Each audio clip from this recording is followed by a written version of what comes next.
السلام علیکم ورحمۃ اللہ وبرکاتہ نحمدہ ونصلی ونسلم علی رسولہ الکریم اما بعد وعن ابی الدرداء رضی اللہ تعالی عن النبی صلی اللہ علیہ وسلم قال من رد عن عرض اخیہ بالغیب رد اللہ عن وجہہ النار یوم القیامہ اخرجہ الترمذی وحسنہ۔ ابو درداء رضی اللہ تعالی عنہ وہ نبی کریم صلی اللہ علیہ وسلم سے بیان کرتے ہیں کہ آپ علیہ الصلاۃ والسلام نے فرمایا، جس کسی نے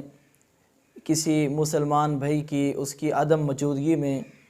اس کی عزت کا دفاع کیا تو روز قیامت اللہ رب العزت اس بندے کے چہرے سے جہنم کی آگ کو دور کر دیں گے۔ عزیز سامعین، غیبت سے روکنا فرض ہے، اس طرح غیبت کرنا حرام ہے، اس طرح غیبت کو سننا بھی حرام ہے۔ جس طرح زبان کے اعمال پر انسان کی باز پرس ہوگی، اسی طرح کان کے عمل پر بھی اللہ تبارک و تعالی نے انسان سے پوچھنا ہے۔ اللہ رب العزت قرآن مجید کے اندر ارشاد فرماتے ہیں، ان السمع والبصر والفؤاد کل اولئک کان عنہ مسئولا، کہ بے شک کان، آنکھ، دل، ہر ایک کے متعلق اللہ رب العزت نے قیامت کے دن جو ہے بندے سے سوال کرنا ہے، پوچھنا ہے کہ یہ نعمتیں میں نے تمہیں دی تھی تو بتا ان نعمتوں کا تو نے کیسا استعمال کیا، کس طریقے سے میری ان نعمتوں کو تو استعمال کرتا رہا۔ تو عزیز بھائیوں، جس بھی کسی مجلس کے اندر کسی بھی مسلمان بھائی کی غیبت ہو رہی ہے تو اس مجلس کے ہر فرد پر لازم ہے کہ وہ اپنے اس بھائی کی غیبت سے دوسروں کو روکے۔ اگر پوری مجلس کے یہ لوگ اس پر عمل نہیں کرتے تو کوئی ایک شخص مجلس سے وہ اس چیز کو روکے، غیبت سے روکے، کیونکہ اگر وہ ایسا کرے گا تو اللہ رب العزت جو ہے اس کے چہرے سے جہنم کی آگ کو دور کرے گا۔ یہ ایک فضیلت ہے مسلمان بھائی کی غیر موجودگی میں، عدم موجودگی میں غیبت سے اس کا دفاع کرنا، اس کی عزت کا دفاع کرنا۔ اور ایک تو یہ اس لیے لازم ہے کیونکہ المسلم اخو المسلم لا یظلمہ ولا یسلم، کہ ایک تو غیبت سے روکنا اس لیے فرض ہے کہ ایک مسلمان دوسرے مسلمان کا بھائی ہے، وہ اس پر ظلم نہیں کرتا اور اس کو بے یار و مددگار نہیں چھوڑتا۔ دوسرا یہ کہ برائی سے روکنا، اس سے آپ علیہ الصلاۃ والسلام نے بھی یہی سبق دیا ہے، اور کہ من رآ منکم منکرا فلیغیرہ بیدہ، کہ ہر ایک شخص کو چاہیے کہ وہ برائی سے روکے۔ اگر کم از کم ہم غیبت سے نہیں روک پاتے تو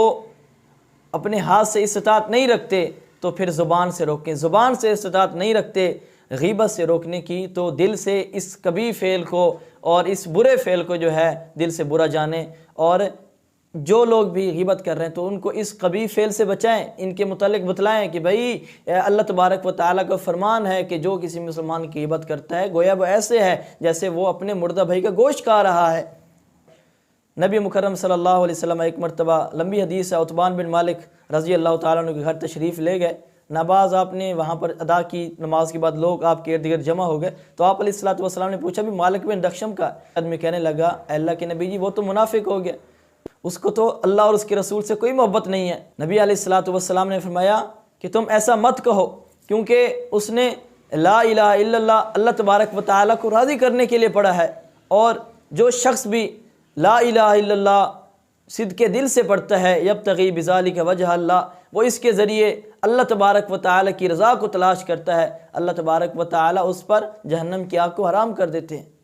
اور اس طرح ایک دوسری مثال، کعب بن مالک رضی اللہ تعالیٰ عنہ جب جنگ تبوک سے پیچھے رہ گئے تو آپ علیہ الصلاۃ والسلام نے پوچھا کہ کعب بن مالک کا کیا بنا؟ تو بنو سلمہ کا ایک آدمی کہنے لگا، اے اللہ کے نبی جی اس کی چادروں کی خوبصورتی نے،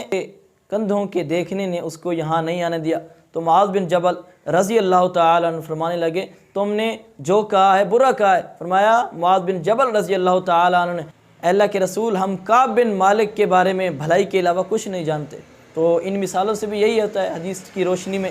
کہ مسلمان بھائی کی عزت کا دفاع کرنا اور جس مسلمان کی غیبت ہو رہی ہے اس سے روکنا ہر ایک مسلمان پر فرض ہے۔ تو اور اسی طرح کوئی ایسی مجلس جس مجلس کے اندر اللہ تبارک و تعالیٰ کی آیات کا مذاق اڑایا جا رہا ہے یا ان کا کفر کیا جا رہا ہے تو انسان کو چاہیے کہ اس مجلس سے اٹھ جائے۔ اللہ رب العزت قرآن مجید کے اندر ارشاد فرماتے ہیں، وقد نزل علیکم فی الکتاب ان اذا سمعتم آیات اللہ یکفر بها ویستہزأ بها فلا تقعدوا معهم حتی یخوضوا فی حدیث غیرہ، کہ اللہ تبارک و تعالی نے